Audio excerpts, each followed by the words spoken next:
Do you think every family has a villain, or is it more complicated? I stared at my phone screen in the dim light of my kitchen that evening, feeling the words from my mother hit me like an unexpected slap across the face during what should have been a routine check of the family group chat we had established months earlier specifically for coordinating the details of my sister Lisa's upcoming wedding. Because who in their right mind anticipates their own flesh and blood suggesting they stay away from such a significant family event simply to avoid any potential disruption? And then to compound the insult, Lisa chimed in almost immediately with her agreement that maintaining a peaceful atmosphere meant it would be best if I did not attend, as if erasing my presence from the celebration could somehow magically resolve the underlying tensions that had festered between us for years without addressing the root causes like the persistent favoritism that always seemed to tilt everything in her direction. From childhood onward, the message thread, which had been buzzing with excitement about floral arrangements and guest lists just days before, suddenly fell into an eerie silence after I composed my response with deliberate calm, typing out that if my attendance was such a burden to their desired tranquility, then they certainly would not require the use of my credit card for securing the venue deposit anymore, since I had offered it as a gesture of support despite our rocky history. And as I hit send, watching the notification confirm delivery to both of them, a small surge of satisfaction mixed with the bitterness rising in my throat, because for once I was refusing to play the role of the accommodating sibling who always absorbed the fallout without protest, especially considering how I had stepped in financially for Lisa's engagement party the previous year when their budget ran short and received nothing more than a cursory thank you in return. Hours stretched out interminably as I paced the cool tile floor of my Chicago apartment, the city lights flickering through the window like distant stars mocking my isolation, and my mind replayed the familiar patterns of our family dynamics that had led to this moment, such as the way our mother Evelyn had consistently shielded Lisa from consequences during our teenage years, like when Lisa borrowed my favorite jacket for a school event and returned it ruined without apology, only for Mom to dismiss my complaints by saying Lisa was just going through a phase while I needed to learn forgiveness, which over time honed my tendency to speak up bluntly and earned me the label of the one who made atmospheres heavy simply for demanding basic fairness in a household where favoritism masqueraded as maternal love. I tried to distract myself by diving into a stack of work emails on my laptop, reviewing pitches for marketing campaigns that idealized harmonious family gatherings with everyone smiling around a dinner table. But the irony gnawed at me relentlessly because my own life as a 45-year-old divorced consultant felt far removed from those polished advertisements,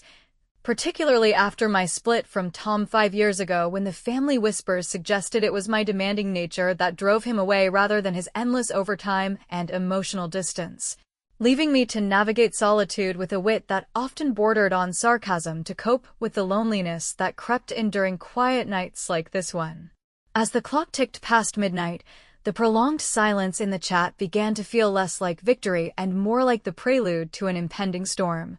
prompting me to wonder if they were hastily searching for alternative funding sources or perhaps even plotting how to spin this as yet another example of my selfishness to mutual relatives.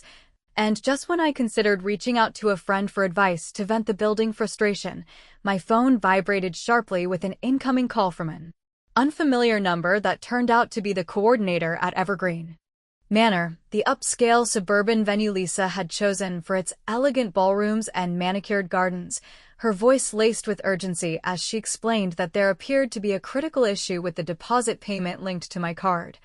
which had not processed correctly and now risked the entire booking being cancelled unless resolved immediately by the next morning, sending a jolt through me because while part of me relished the chaos my reply had evidently unleashed, another part recoiled at the realization that this could unravel the wedding entirely and paint me as the ultimate villain in their narrative. Before ending the call, I seized the opportunity for a subtle yet clever retaliation by dialing back under the guise of a supportive family member inquiring about the status, casually dropping hints about the bride's family occasionally experiencing payment hiccups due to oversight, which I knew would prompt them to scrutinize every detail more closely and add an extra layer of stress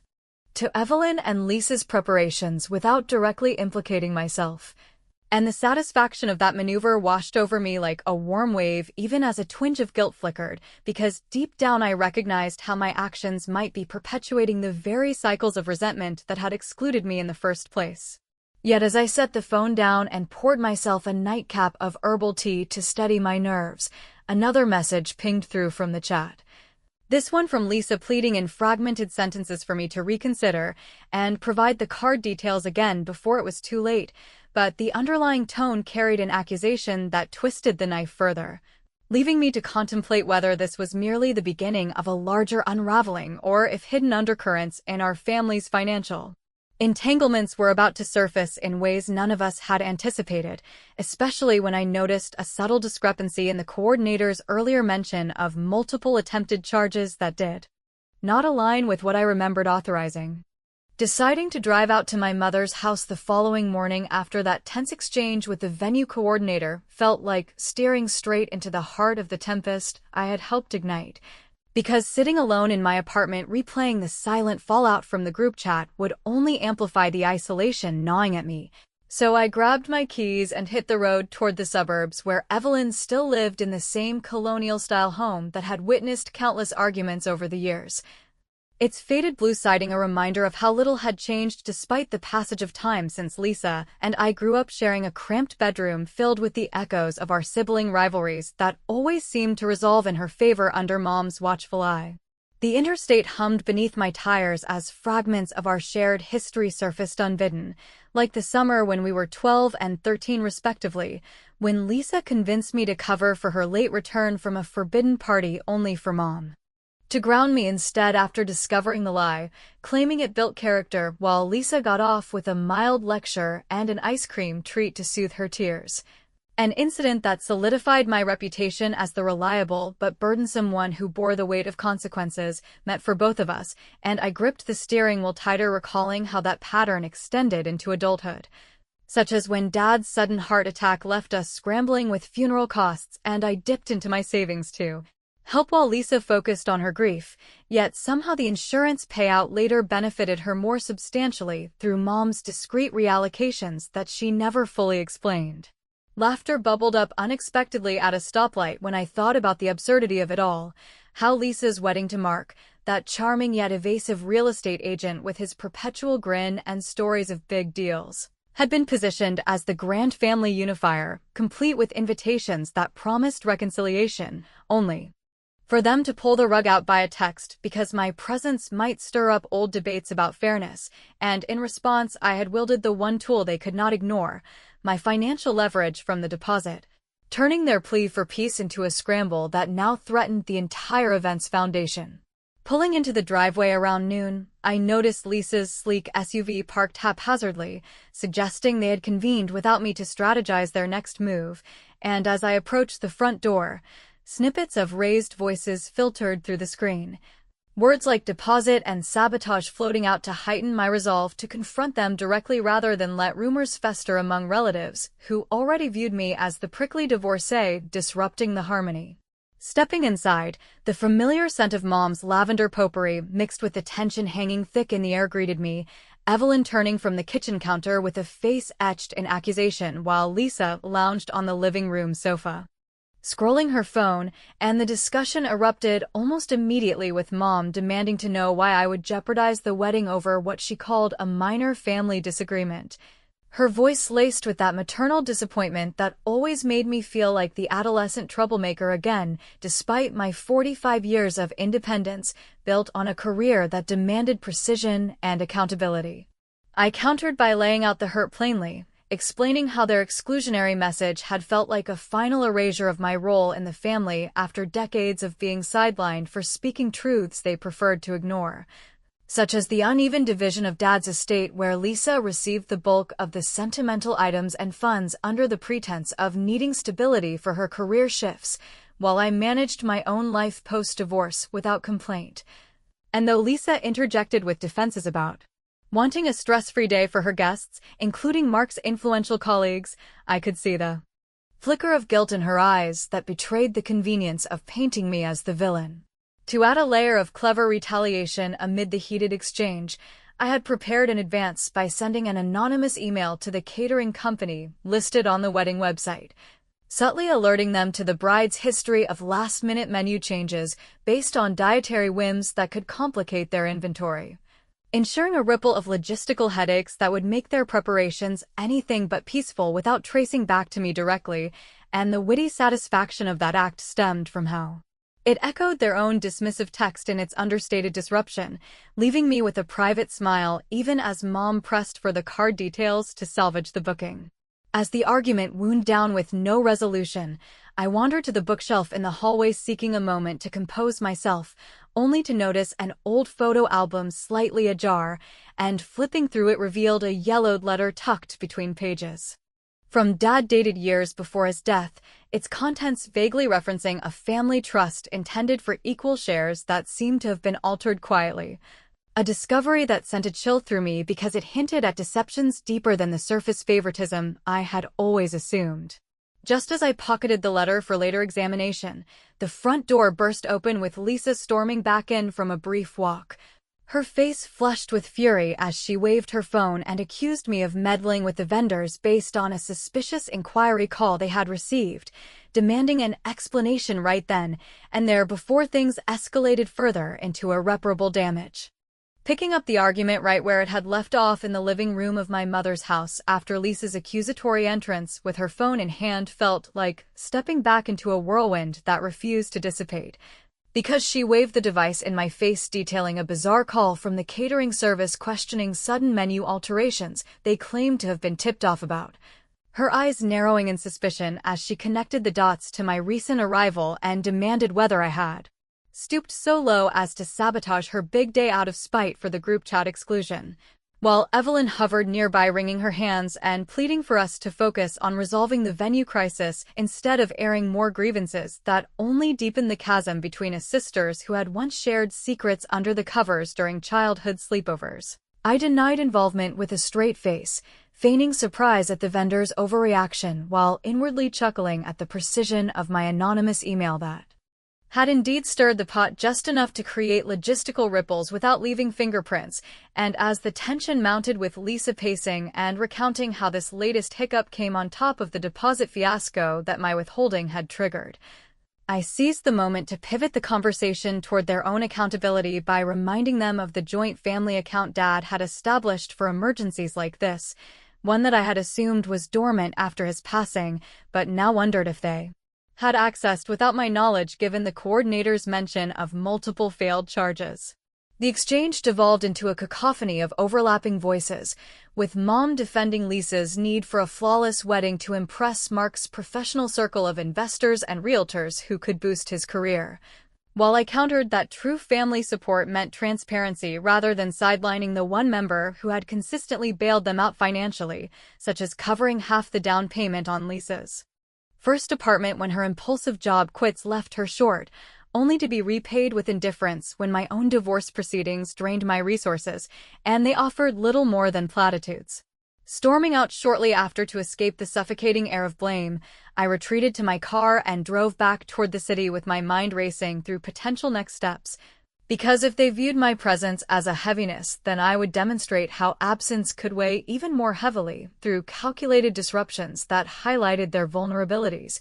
leading me to compose a series of discreet messages from a burner email account to a handful of mutual acquaintances from our Ohio hometown network, casually leaking tidbits about the wedding's behind-the-scenes drama like Lisa's insistence on a custom cake design that echoed her high school baking fails and Mark's overly enthusiastic pitches for his side investment ventures during what should have been romantic planning sessions, framing it all as lighthearted gossip to ensure it spread virally among the guest list without direct malice, but enough embarrassment to make their peaceful facade crack under the weight of unintended scrutiny. The wit in that revenge lay in its subtlety, mirroring the understated cruelty of their chat message while amplifying the social awkwardness they feared most, and as I hit a drive-through for coffee to steady my nerves during the commute,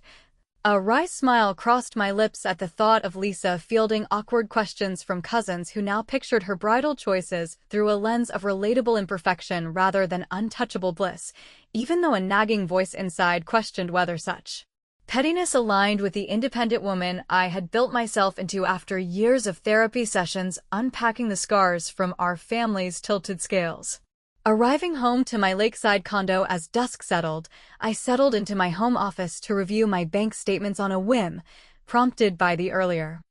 account suspicions, and what I uncovered sent a wave of unease through me when an alert revealed several small unauthorized transfers over the past months totaling several $1,000s, seemingly routed through the old joint family setup to cover what looked like wedding-related vendors, but without my approval. A discovery that painted Evelyn and possibly Lisa in a light of quiet desperation far beyond the deposit issue and hinted at deeper financial entanglements tied to Mark's ambitious but risky business dealings. Confronting them via a group text demanding clarification only yielded evasive responses from Lisa about it being a temporary loan they intended to repay post-honeymoon.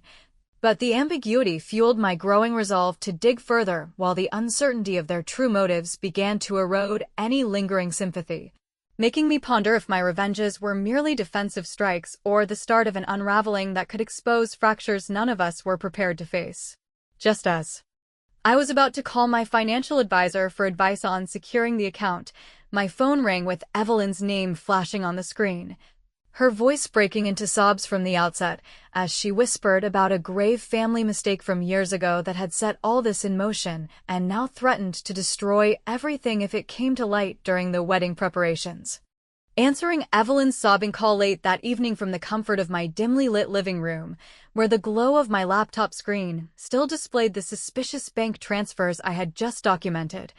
felt like plunging deeper into a web of family secrets that threatened to ensnare us all, because her voice trembled with a vulnerability I had rarely heard from the woman who had always projected unshakable control during our upbringing, insisting through choked words that this mistake from years past involved decisions made after Dad's death that affected all of us, but particularly Lisa's future, and though she begged me to meet the next day away from the house to discuss it privately without Lisa overhearing, the plea carried an undercurrent of desperation that made me agree, despite the exhaustion weighing on me from the day's emotional skirmishes. The following morning, I navigated the bustling streets to a quiet coffee shop in a neutral neighborhood between the suburbs and downtown Chicago, its aroma of roasted beans and fresh pastries providing a deceptive sense of normalcy as Evelyn arrived looking disheveled in a cardigan that swallowed her slight frame, sliding into the booth opposite me with trembling hands around her mug while avoiding my direct gaze at first, only to finally confess under my persistent questioning that the joint account transfers were not mere loans, but withdrawals to cover gaps in wedding expenses stemming from Mark's involvement in a volatile real estate side venture that promised quick returns but had already drained their savings. A revelation that tied back to the altered trust fund Dad intended, where my share had been quietly redirected years ago to support Lisa's early marriage dreams before she even met Mark, all under the guise of protecting the family's stability during my own turbulent divorce period when I was deemed too unstable to handle the funds. The admission hung between us like a fog, stirring a whirlwind of emotions.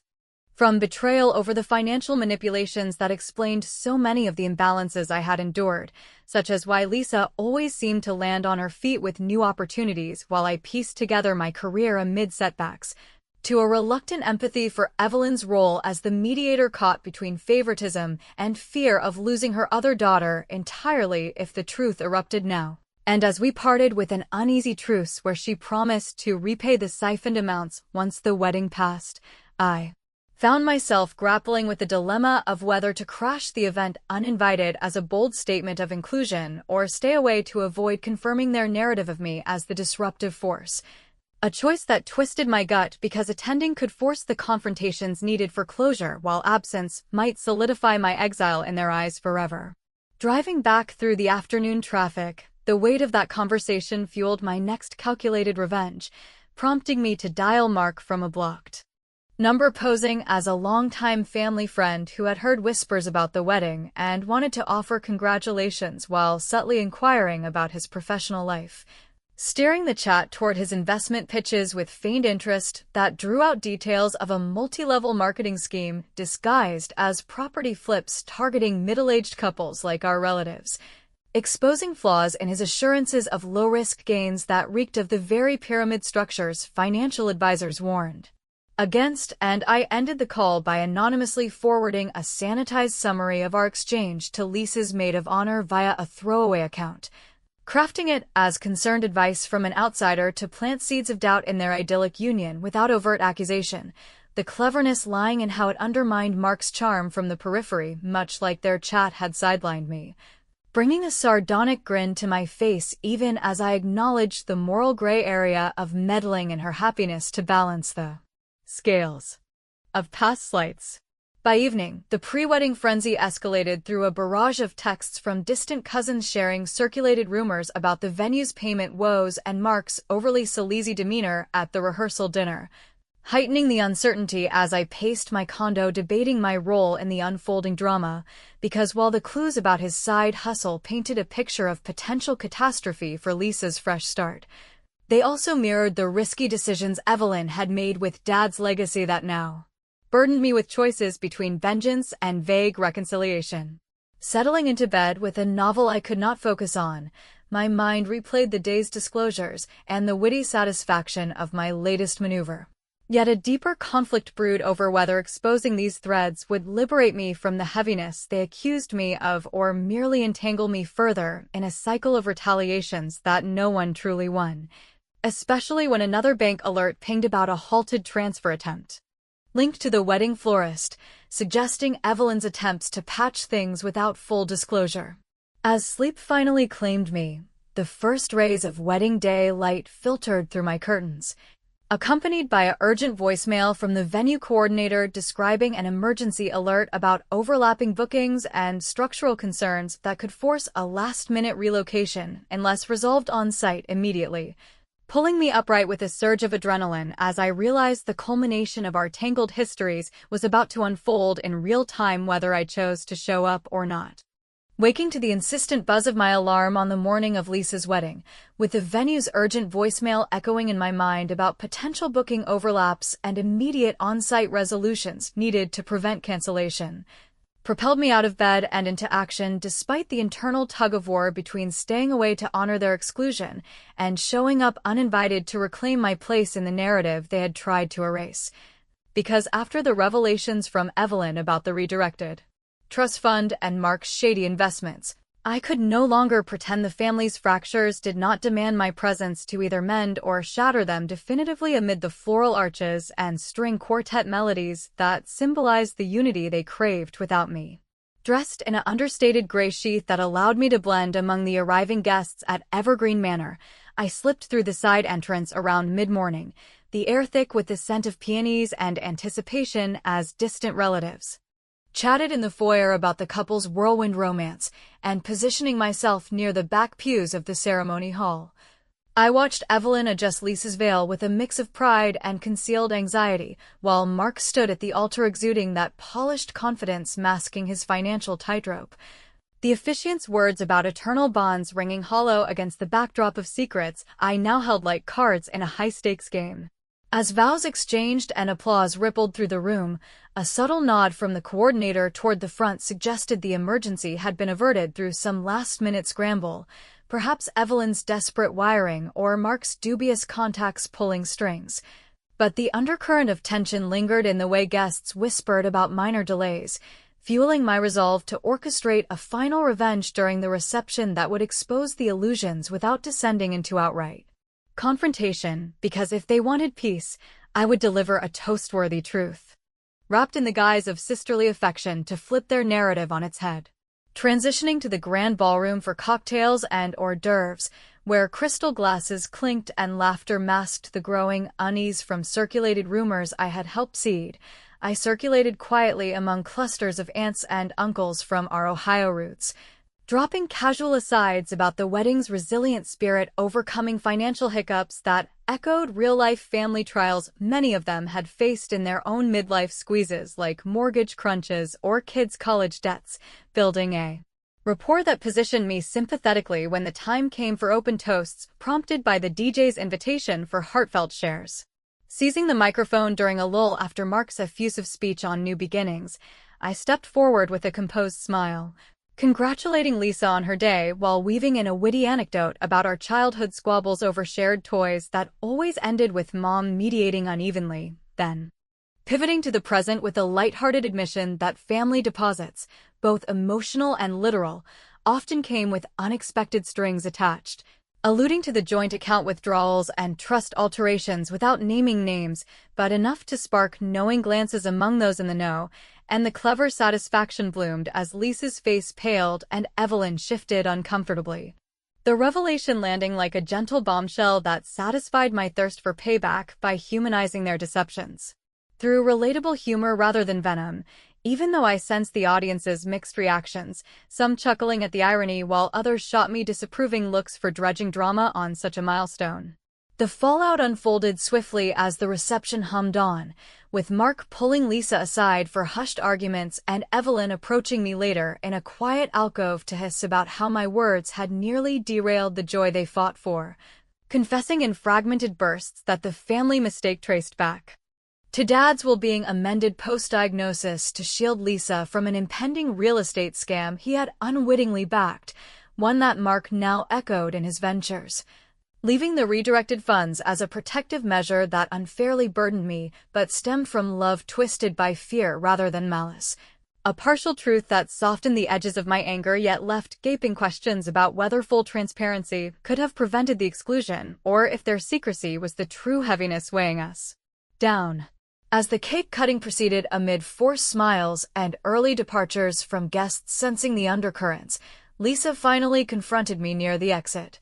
her bouquet trembling in her grip as she accused me of turning her wedding into a battlefield out of lingering resentment. But I replied evenly that perhaps next time they should extend invitations to the entire family before relying on hidden ledgers for deposits, and though tears welled and a tentative hug followed, the ambiguity persisted in the air like unspoken regrets, making me wonder if the venue's initial call had arisen from my subtle sabotages or coincidental fallout from their own entanglements, and whether my revenges had restored balance or merely perpetuated a cycle where blood ties bound us to perpetual unease without the closure of true peace. Driving away into the twilight as the manor's lights faded in my rear view, the day's events swirled in my thoughts, leaving me to ponder if families like ours ever escaped the gravity of past choices, or if the real heaviness lay in the unanswered what-ifs that lingered long after the confetti settled, inviting reflection on forgiveness not as erasure, but as the courage to rewrite the story together or apart.